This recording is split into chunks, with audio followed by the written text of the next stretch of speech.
Buen día, estimados estudiantes. A través de este video haremos un repaso a todos los temas a ser evaluados en este cuarto bimestre en nuestra asignatura de razonamiento matemático. Me permite un momento para compartir pantalla y así dar inicio a este repaso. Entonces, comencemos con nuestro repaso. Los temas a tratar serán operaciones combinadas, el área psicotécnica y el tanto por ciento. Tanto el tanto por ciento como sus aplicaciones comerciales. Entonces, comencemos con nuestro repaso. Recordar que en las operaciones combinadas, el objetivo principal que se busca es aprender a utilizar las cuatro operaciones básicas fundamentales: suma, resta, multiplicación y división.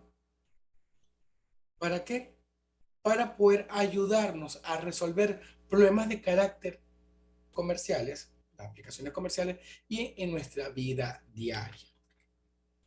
Vemos que vamos a ver otra forma de poder observar y de poder ver esas cuatro operaciones matemáticas. Por ejemplo, si estamos comparando dos números y sabemos la suma de los dos números y la diferencia de estos dos números, podemos hallar el mayor y el menor. Al mayor lo hallamos haciendo la suma del resultado más la diferencia entre dos. Y para hallar al número menor vamos a restar la suma con la diferencia y dividimos entre 2. De esta forma puedo hallar quién es el número mayor y quién es el número menor. Pero si en vez de la diferencia conocemos la suma y el cociente, estamos trabajando ya con la suma y con la división.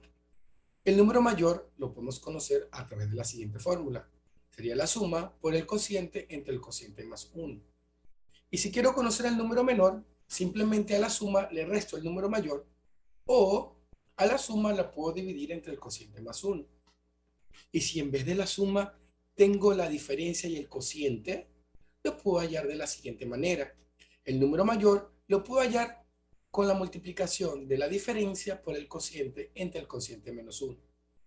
El número menor lo puedo hallar de la siguiente forma. El número mayor entre el cociente o la diferencia entre el cociente menos 1.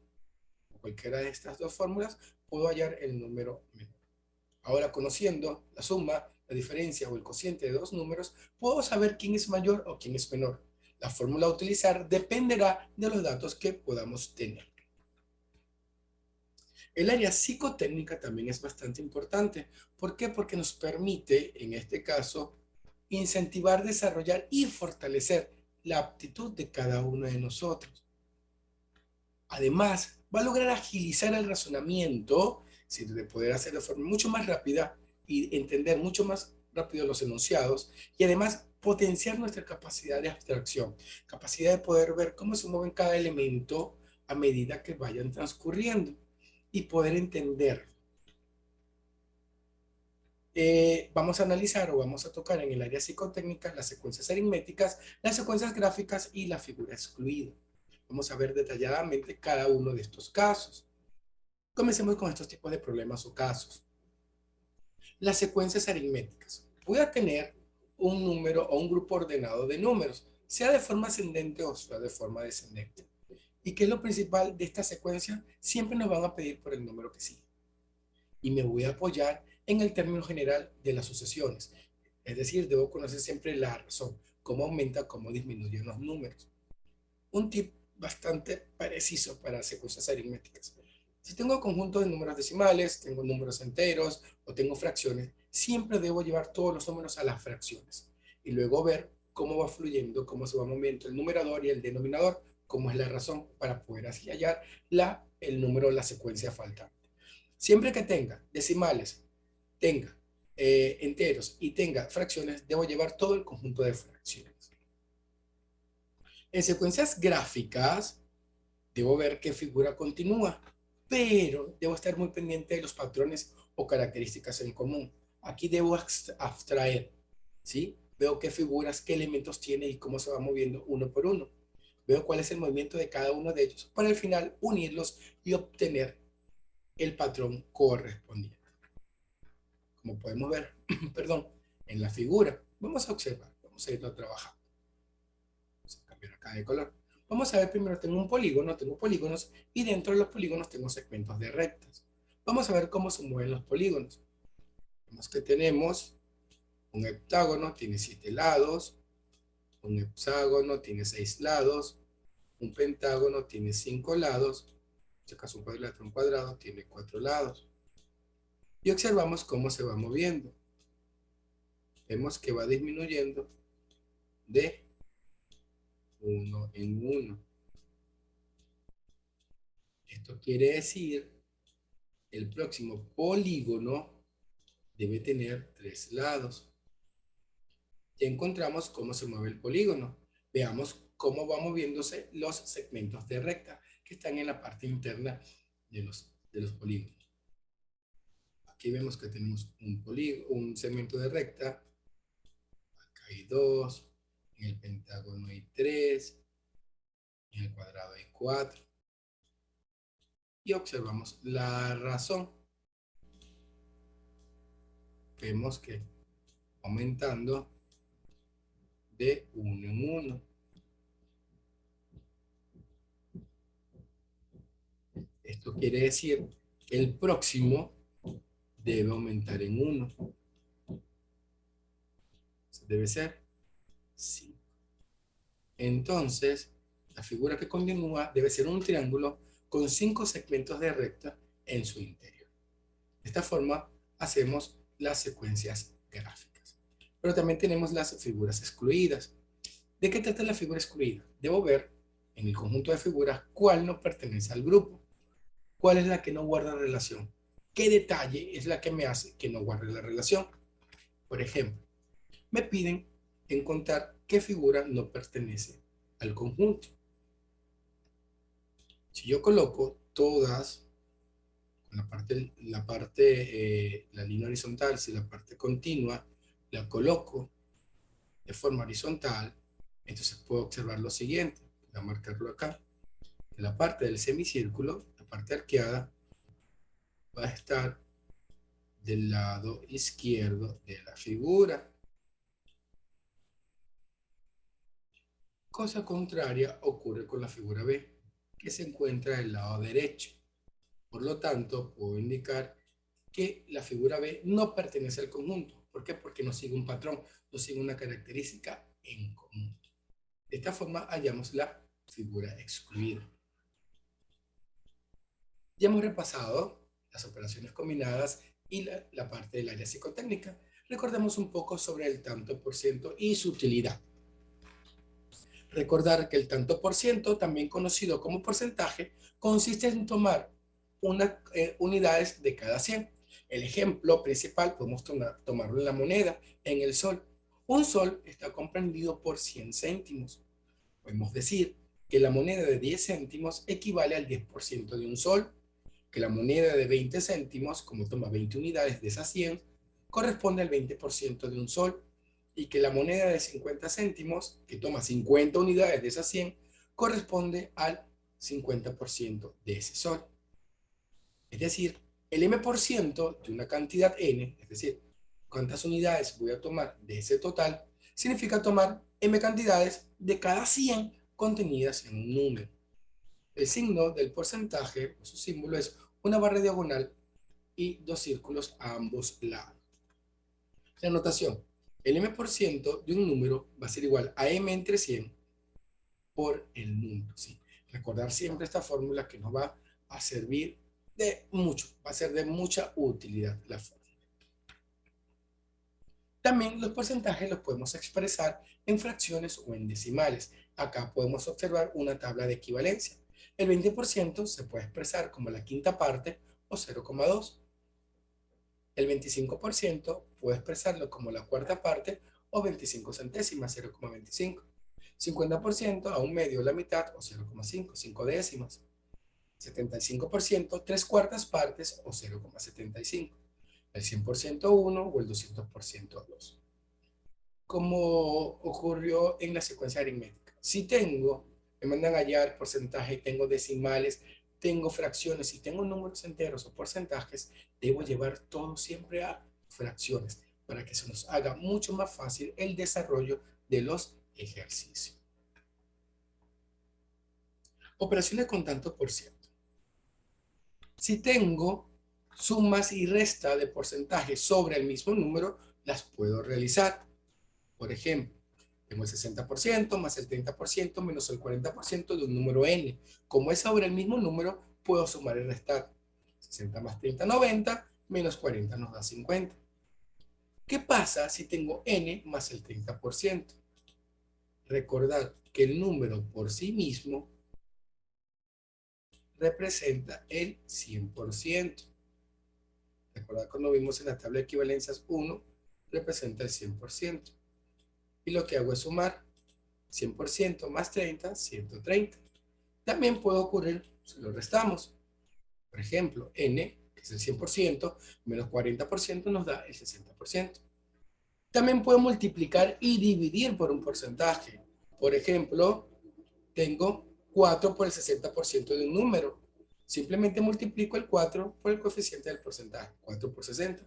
O puedo dividirlo, 150 entre 5 nos da 30.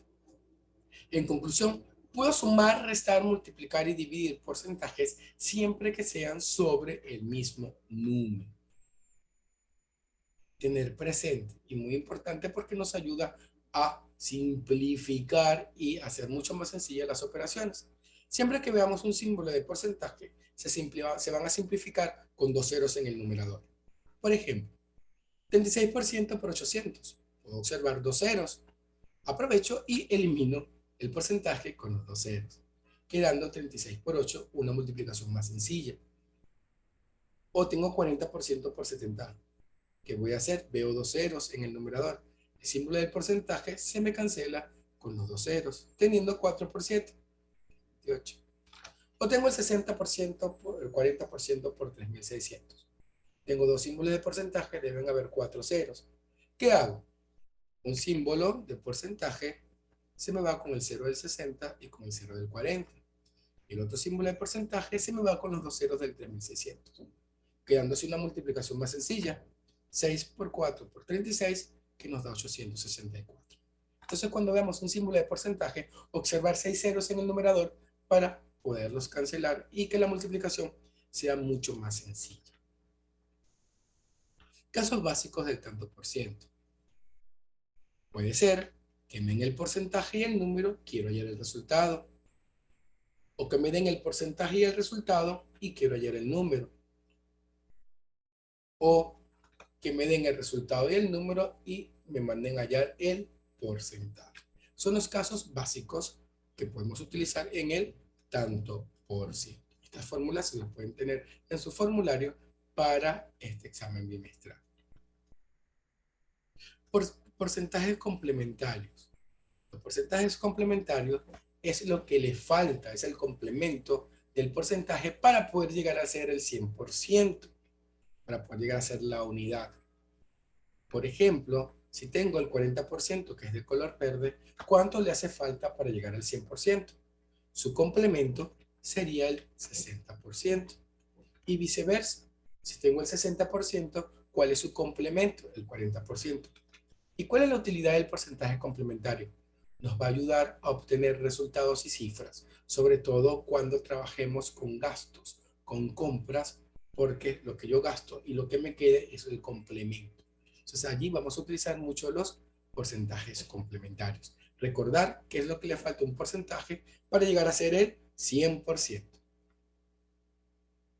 Tenemos también el tanto por ciento del tanto por ciento. Esto lo podemos observar muchas veces cuando vamos de compra a grandes cadenas de supermercados y vemos que un producto tiene un 25 o un 30% de descuento y si compro con una tarjeta, o si pago, perdón, con una tarjeta de dicho local, de dicha empresa, tengo un 15 o un 20% adicional.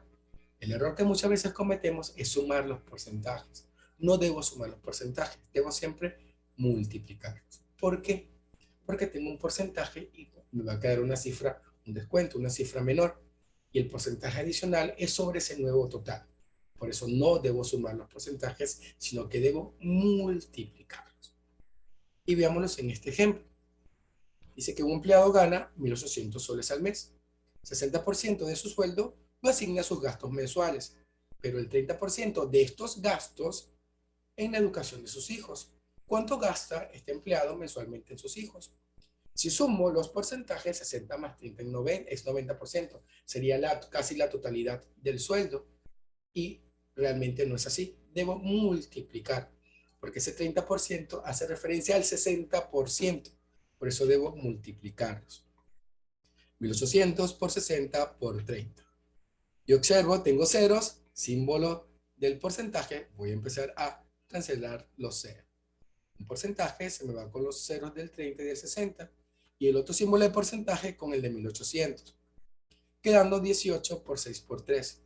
En total gasta de esos 1.800 soles, 324 soles en la educación de sus hijos. Siempre que tengamos porcentajes de porcentajes, debo multiplicar, nunca sumar. Veamos qué aplicaciones comerciales tiene el tanto por ciento. Lo trabajamos o vamos a trabajar con las aplicaciones, con las operaciones combinadas y el tanto por ciento. Pero antes de entrar a las aplicaciones comerciales, debemos conocer algunos términos. El primer término es el precio de costo, o P sub C.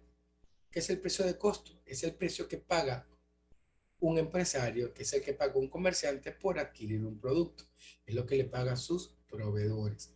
Es lo que le cuesta obtener el producto. Tengo un precio de venta, que es lo que el cliente paga por obtener un producto. ¿Y quién fija ese precio? El comerciante, y eso se llama precio fijado. Él tiene que ver cuánto me costó, cuánto debo ganar, y es el precio que fijo. Eso se llama precio fijado porque es el precio que coloca el comerciante, y precio de venta porque es lo que el cliente paga por obtener el producto. ¿Y qué se fijó el comerciante para colocar el precio? En las ganancias. Precio de costo y ganancia. Y tenemos dos tipos de ganancias. Las ganancias son los dividendos que obtenemos por las ventas. Pero hay dos tipos de ganancias. Una ganancia, que es lo que llega, que es por todas las ventas. Y otra ganancia, que es de lo que me llegó por las ventas, excluyo o saco de allí todos los gastos, que serían planillas, servicios, alquileres o arriendos, ¿sí? Todo ello se va descontando. Y ese tipo de ganancia se llama ganancia neta, que es la rentabilidad que tenemos luego de sacar todos los costos e impuestos. Y la rentabilidad que tenemos en general se llama ganancia bruta, porque no hemos hecho ningún gasto. Esto lo podemos equiparar o hacer una analogía con los sueldos. Un sueldo bruto es nuestro sueldo, lo que nos pagan mensualmente. Pero el sueldo neto, que es lo que recibe cada empleado, es aquel que ya tiene el descuento de AFP, descuento de salud, los que pagan impuestos de quinta categoría. Entonces, todo ello viene con los impuestos. Eso sería mi sueldo neto, que es lo que recibo en una cuenta. Pero, si yo compro y vendo más barato de lo que compré, voy a obtener pérdidas, ¿sí? Que son cantidades desfavorables al comerciante, ¿sí? No voy a llegar a pagar lo que compré, es decir, lo que me va a obtener de dinero no va a superar el precio de costo. Por lo tanto, voy a estar en una pérdida. Y voy a tener deducciones para poder hacer las ventas. Estas deducciones pueden ser descuentos o pueden ser rebajas. Se llamará así dependiendo de quién lo pida.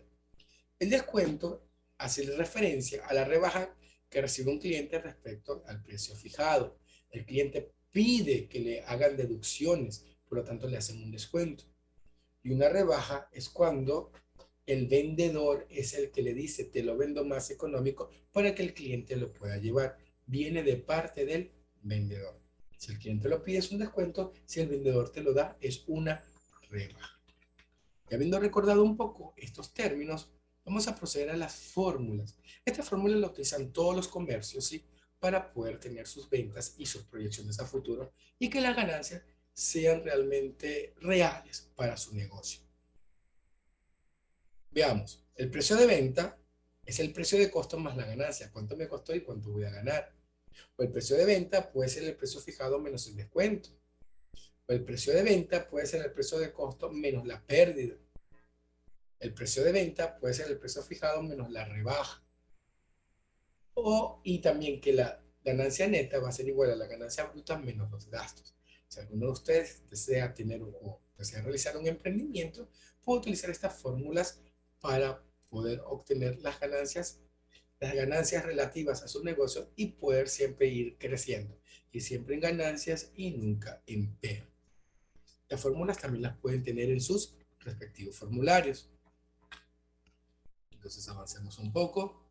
Veamos algunos ejercicios para poder reforzar lo que hemos visto hasta el momento en teoría. Entonces comencemos. Mover la cámara un momento por acá para poder continuar. Dice, una tienda vende jarras grandes y jarras chicas. Las jarras grandes cuestan el doble de las chicas.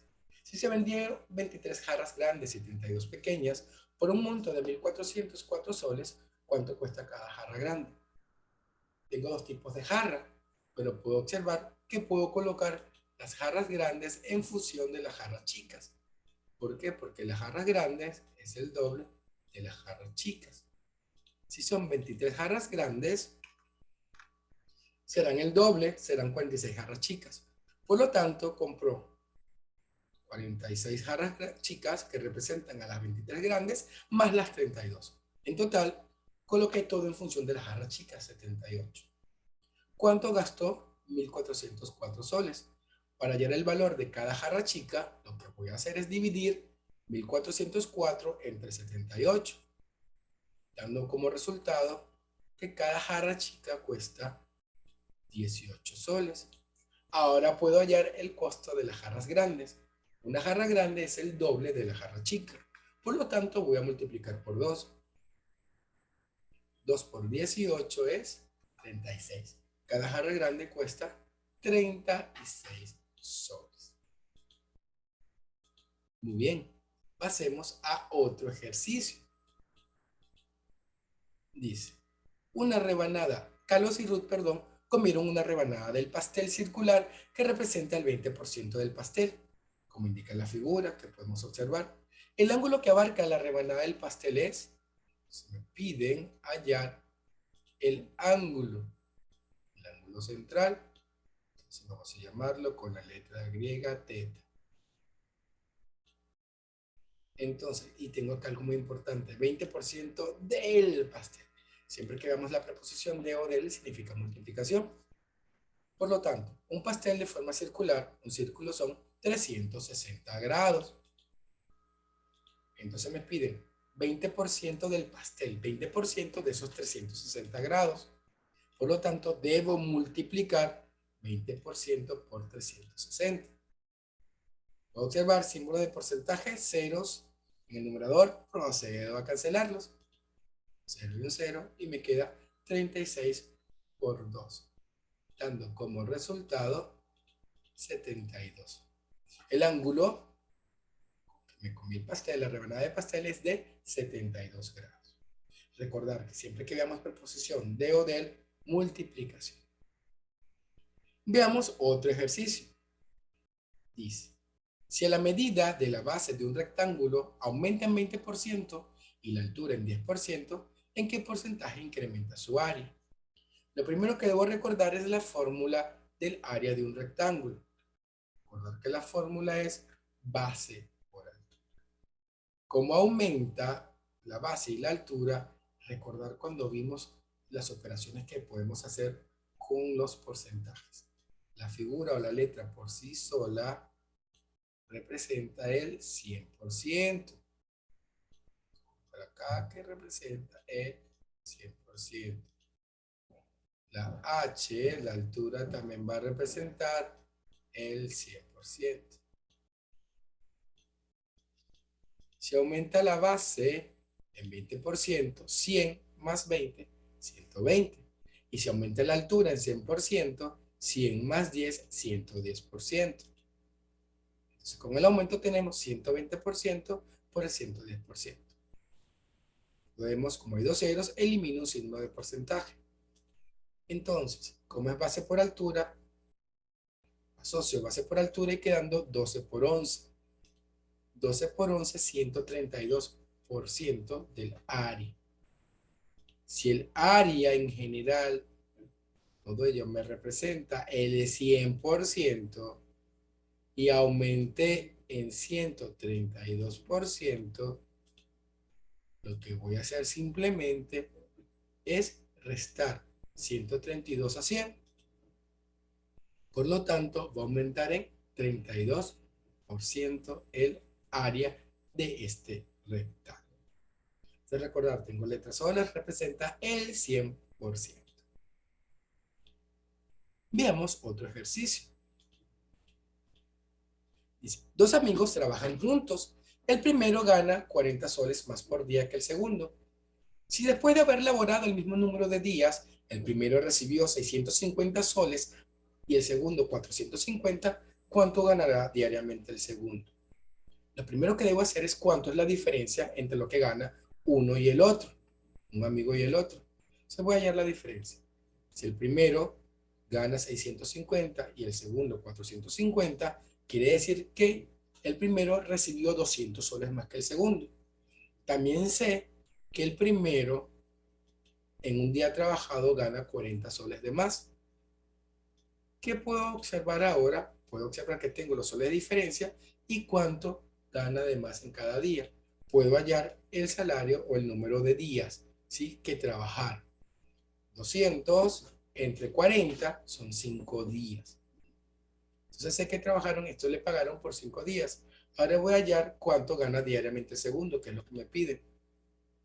Como el segundo ganó 450 soles, voy a dividir 450 entre 5. Entonces le pagaron 90 soles diarios. Recordar, lo primero, hallamos la diferencia de lo que ganan en ese tiempo. Vemos la diferencia que tienen entre uno y el otro por día. Dividimos para hallar el número de días. Luego, teniendo los sueldos de cada uno, puedo saber cuánto fue su pago diario. Veamos otro ejemplo. Dice, perdón acá. ¿Qué figura es la que continúa?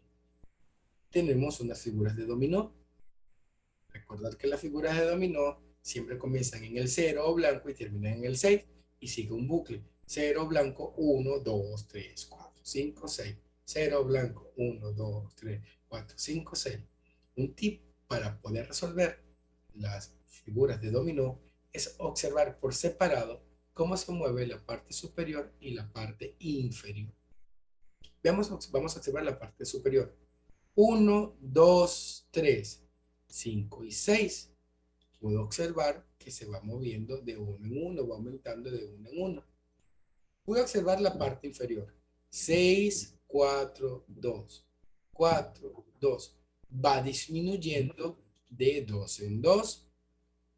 Pero vamos a hallar la figura restante. Vamos a ver la parte superior. Si va de 1 en 1, después del 6 nos sigue el 7. ¿Por qué? Es el bucle. Comienza nuevamente el 0 o el blanco. Y en la parte inferior, si voy restando de 2 en 2, 4 menos 2 es 2 y 2 menos 2 es 0 o blanco. Por lo tanto, la ficha restante es el doble 0 o el blanco. Recordad, en una ficha de dominó debemos observar siempre de forma separada cómo se mueve la parte superior y la parte inferior. Y recordar que los números que me conforman la ficha del dominó comienzan en 0 o blanco y terminan siempre en el 6. Observemos otro. Dice, al inicio de una clase hay 64 alumnos presentes. Luego ingresan 16 que entraron tarde. Si antes de que la clase se termine se retira el 30% de los alumnos presentes, ya incluidos los que entraron tarde, ¿cuántos alumnos quedaron en el aula? Entonces, si se retira el 30%, utilizamos el porcentaje complementario, ¿cuántos me quedan? 70%. Entonces, tengo que llegar al 70% de esos 64 que estaban presentes más los 16 que llegaron tarde. Entonces, 64 más 16, sé que en mi aula habían 80 personas. Se retiró el 30% y queda el 70%.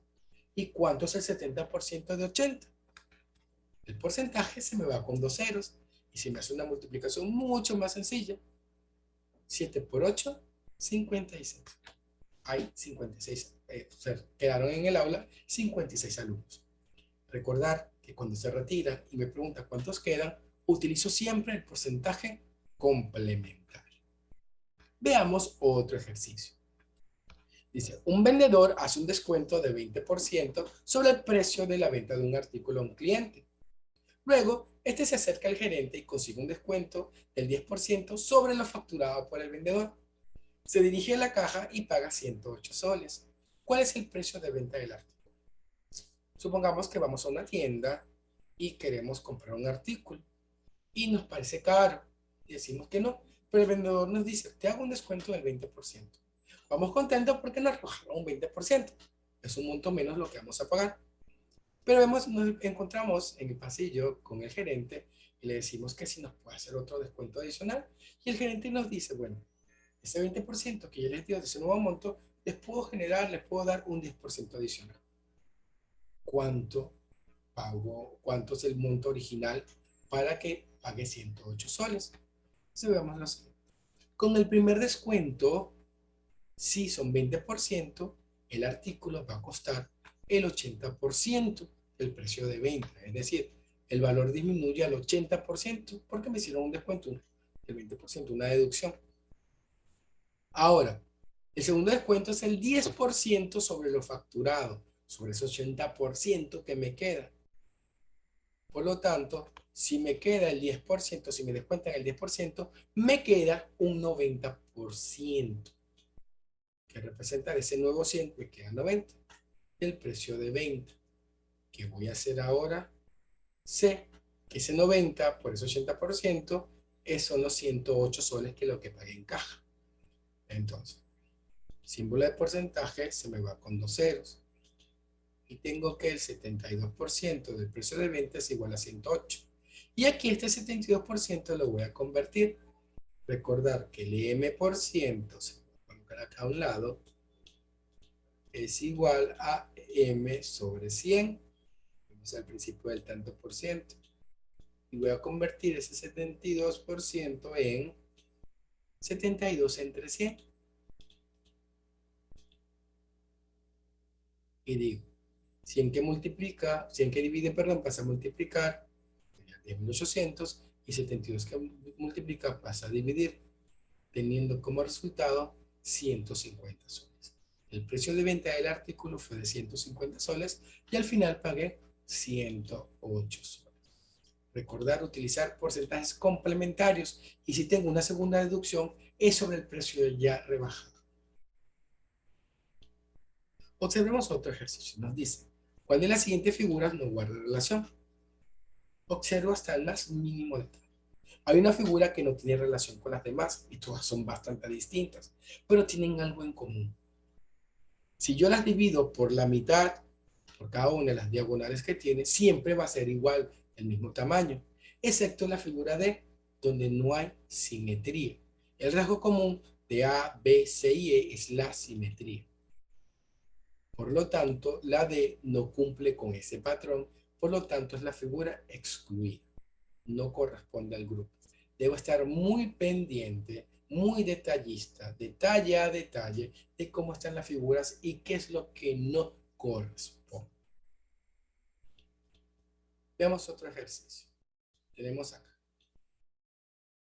a reducir un poco, dice, una persona pregunta en una tienda qué descuento le pueden hacer sobre el precio de un repuesto y le responden el 20%. Va a la tienda, la del lado, perdón, y compra un repuesto pero con un 25% de descuento, es decir, más descuento, y se ahorró 35 nuevos soles respecto a la oferta de la primera tienda. ¿Cuál fue el precio del repuesto? Entonces, voy a hallar la diferencia, cuánto se ahorró. Compró 25% y la otra tienda le da un 20%. En sí, la diferencia era de 5%. Ese 5% hace referencia a esos 35 soles, que fue lo que me ahorré. Y si 5% me hace referencia a 35 soles, el 100%, ¿cuánto será? Entonces será una regla de 3 simple directa, porque ambas magnitudes ascienden. Multiplico en aspa, quedando lo siguiente. 5% en el denominador, 100 por 35. Entonces, se cancelan. 100 por 35 entre 5. El repuesto costaba 700 soles. Siempre que tenga que comprar en una tienda y la otra me diera un descuento menor, debo hallar siempre cuál es la diferencia en porcentajes y eso igualarlo al ahorro. Si ese porcentaje es lo ahorrado, el 100%, ¿cuánto será? Y eso será el valor del repuesto o del objeto que haya comprado. Veamos, dice así. El triple de la suma de las edades de Rafael y Fernanda es 96. Además, se sabe que la edad de Fernanda excede a la edad de Rafael en 4. Determine la edad de Rafael y Fernanda. Número mayor, número menor. Tengo la suma y la resta, pero la suma no me da la suma directa. Me dicen que es el triple. Por lo tanto, debo hallar cuánto es la suma. Sé que el triple de la suma es 96 de las edades. Hay el valor de la suma. Divido entre 3, dando 32. Y sé que la de Fernanda excede a la de Rafael en 4, es decir, es mayor por 4 años. Por lo tanto, la diferencia es de 4 años. Y puedo hallar en este caso el número mayor y el número menor. Como Fernanda, su edad excede, Fernanda es la mayor y Rafael es la menor. Entonces, la mayor es, sumamos la suma, valga la redundancia, más la diferencia entre 2. 32 más 4 entre 2 es 18 años. ¿Cuántos tendrá Rafaela? Sería la diferencia. La resta entre la suma, la diferencia entre 2, dando 32 menos 4, es 28 y esto da 14. Y podemos comprobar que la edad se excede en 4 años. Debo tener siempre la suma, no el triple ni el cuádruple. Si me dan así, debo hallar la suma y la diferencia para poder hallar el número mayor y el número menor. Y terminamos con esta frase. La paciencia, la perseverancia y el sudor hacen una combinación invencible para llegar al éxito. Debemos tener paciencia, no desesperarnos, perseverancia, ser constante y trabajar duro para poder llegar al éxito, para poder lograr lo que nos planteemos. Lo dijo Napoleón Hill. Con esto hemos concluido este repaso a través de este video. Espero que sea de mucha utilidad para su bimestral y puedan obtener excelentes calificaciones. Deseando tengan un excelente día, nos vemos en la próxima clase. Feliz día y bendiciones para todos.